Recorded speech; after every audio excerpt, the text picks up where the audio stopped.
This Austin News begins with breaking news.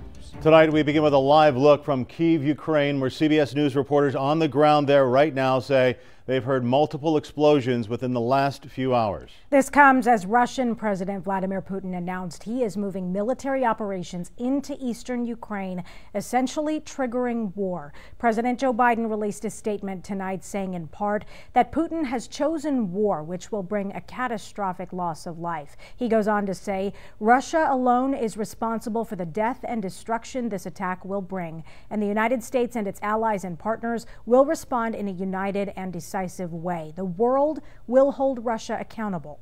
During Putin's address, he says the military operation in Ukraine is intended to protect civilians, adding that Russia doesn't have a goal to occupy the country. The international community says otherwise.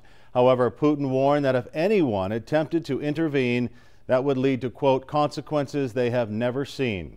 Now, there is a large Ukrainians in Austin Facebook group who, as you can imagine, are watching the events closely tonight, and they're reaching out to friends and relatives in Ukraine tonight. Stephanie Dobush joins us live now over the phone. Stephanie, thank you so much for joining us. I can only imagine it's been an emotional night. We have a picture on the screen now. I assume that's family in Ukraine. Have you been able to reach anyone in Ukraine tonight? No, not tonight. I've been trying, but I haven't been able to reach anybody. Stephanie, and these are your family members there. You mentioned you have aunts, uncles, cousins.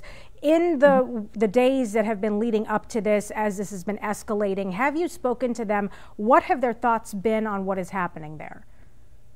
Yeah, we spoke several times because I was concerned, and I think we were all kind of hoping that this was another game by Putin and it wouldn't lead to anything. And, you know, we were all just kind of downplaying it as maybe psychological warfare, and it would all end. So this is kind of surprising because we didn't really feel like this is how what it would lead to, and so I'm a little shocked. Stephanie, we can totally understand that shock tonight, and we've been seeing a lot of pictures of civilians actually training to fight. You know, this massive army of the Russians. Have your relatives been training to fight, and what's your greatest fear? Yeah, well, yes, my family members train other people in weapons training because they have some military experience. So they're training people themselves and other people in the area to be prepared for an imminent attack. And, you know, we heard President Putin talking today saying that he says that this operation is intended to protect civilians. As someone with family and loved ones there, is that what civilians in Ukraine believe about this? Absolutely not. They don't believe they're going to be safe at all. If Putin and Russia invade like this, they are in terrible danger. Their lives are at stake. They could be killed by millions.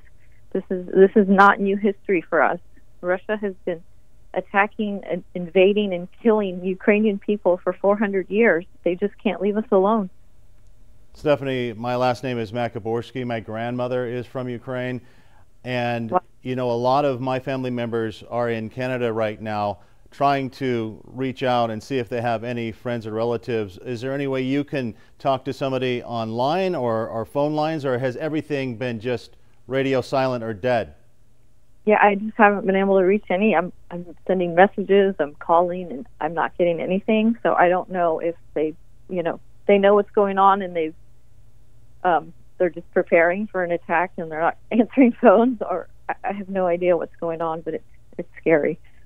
Well, a lot of people monitoring the Facebook page, Ukrainians in Austin. Stephanie Dobush, thank you so much for joining us tonight.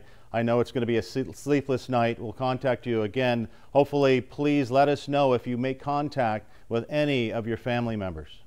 I will. Thank you so much.